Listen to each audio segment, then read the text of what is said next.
In our home, a yummy meal can consist of the simplest ingredients. We are, well, naturally, we live in Wisconsin, so we are big cheese fans. You know, of course, I have to be able to make cheese jokes.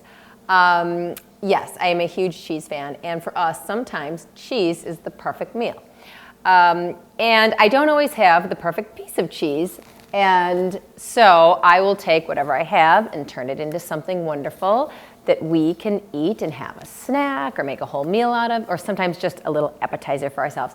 So I always have a nice chunk of either triple cream brie or regular brie, you know, whatever, camembert or something like that in the refrigerator. And today I have only half of a piece, which is fine. So I'm going to make, for us, a wonderful little appetizer. We'll call it a mini meal. And maybe you've made these before. I don't know, surely you've possibly heard of them before. It's basically you take puff pastry, you put your brie in the middle, you add a little magical lusciousness to it, wrap it all up, pop it in the oven, and then you just about fall off your chair while you're eating it because it is, you know, dripping down your chin, and it's so unbelievably delicious that you just could have it for breakfast too. I do have it for breakfast. If it's left over, I pop it in the microwave. So good. So when you start with your brie, I always, for lack of a better word, peel the brie. I cut all of the, that hard, rind stuff off. And the reason I do that is, of course, I've done it the other way, naturally. And it's not as good because that stuff is hard.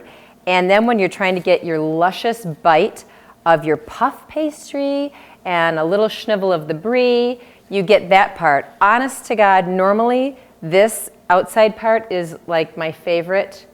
I love this part. Most people don't like it, but I think that little hard part makes me nuts. I love it. So I'm not throwing that away. For sure, that'll be like my little snack with wine tonight. You might not like that part. I think it's really good. So I've got this basically prepared. It's all skinned. Then I don't ever make my own puff pastry. If you do, way to go. That's even more impressive. I don't think I ever will. I don't know, maybe when I'm like 80, but not now. I don't feel like it. And I buy pre-made puff pastry. And, you know, it comes in, there are 2 of these in one pack.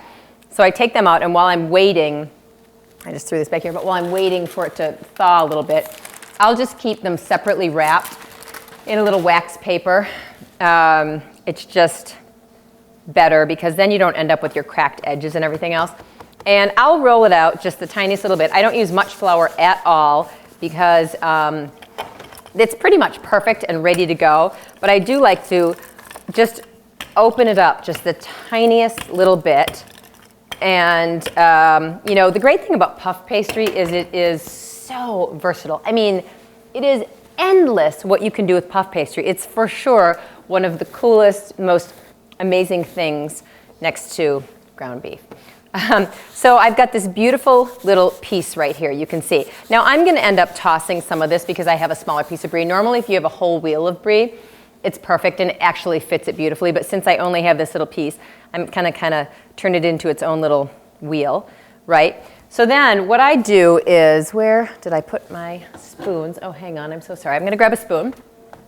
And I take some apricot preserves because they're just kind of the perfect flavor to go with it.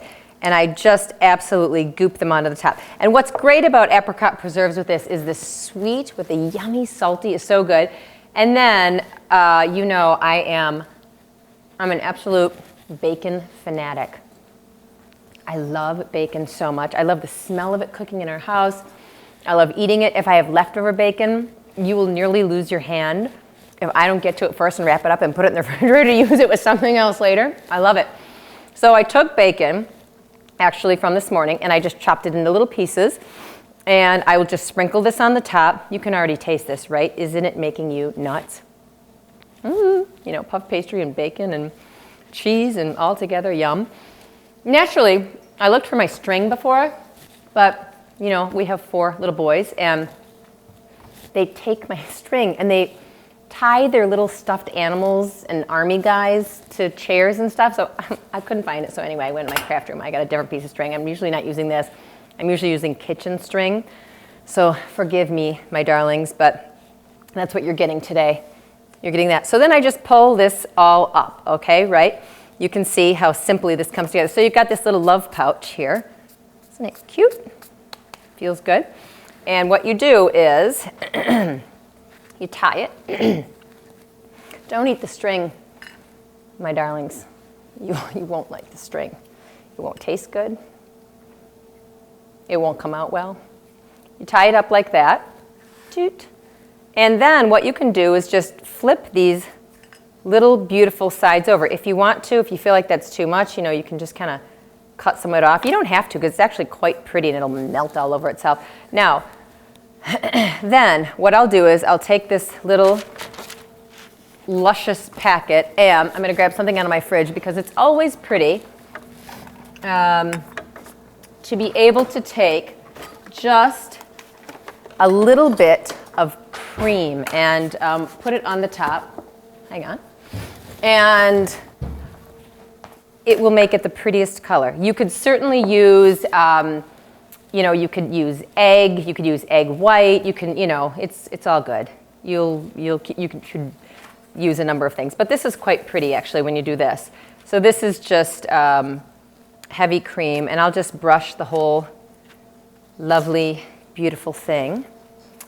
And then I have the oven set at 400 degrees, and I'm going to pop this baby in for about, it'll usually goes about 20 minutes. I'll kind of check it as I go. And isn't this cute though? It already looks cute. Now wait till it gets all brown and pretty and puffy and wonderful.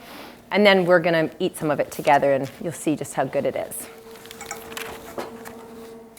Okay, my darlings, it's the bewitching hour. We're going to see how beautifully puffed she is. Oh, she is. Ooh, yum! You'll find me singing opera, because when I get excited about things, I sing opera, even though I have no voice, none at all. Okay, look how pretty she came out. We should give her a name. I can't think of one, but she needs a pretty name. She's all puffed and beautiful. And now, what I'm going to do is grab, excuse me, my spatula, slide her onto a plate. Look how pretty that is. So this is a perfect snack. You have somebody coming over. It's the perfect nosh. Serve it with some beautiful pears that, you know, it's nice if they're a little bit ripened, so they're kind of juicy. That's always good.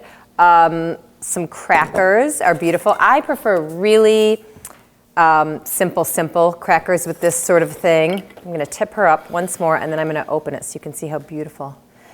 So you can see how pretty and golden this is. I'm going to tell you one thing, a little tip, is that when you're cooking one of these, you know, I told you 20 minutes. Sometimes it takes 25. You know, just kind of look at it. You'll be able to tell, is it nice and puffed? Does it look like it's about to flake? You don't want to undercook it, of course, because that means the dough underneath will still feel a little bit doughy. And it's not as good that way, of course.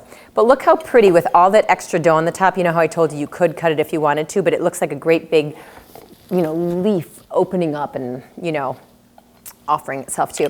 So the other thing I'm going to tell you is if you feel like while it's cooking, the whole thing is looking like it's done, except the top is getting a little bit brown, take a little piece of tin foil, comme ça, right? And just sort of lay it over the part that looks like it's getting a little too brown, like the pretty little opened up leaf part. Because then the heat won't directly be hitting that, but everything else will get nicely beautiful and yummy and delicious. So I'm going to open this for all of us to enjoy. I so wish you were able to.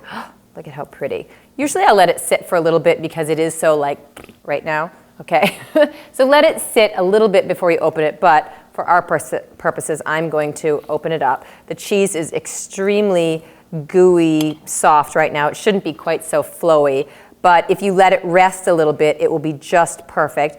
I am dying to taste it. I'm afraid I may just burn my mouth off, but let's just see. And it smells so good. The cheese mixed with the apricot preserves and then the bacon. Again, you kind of can't go wrong putting bacon into anything in my world. Maybe not chocolate cake.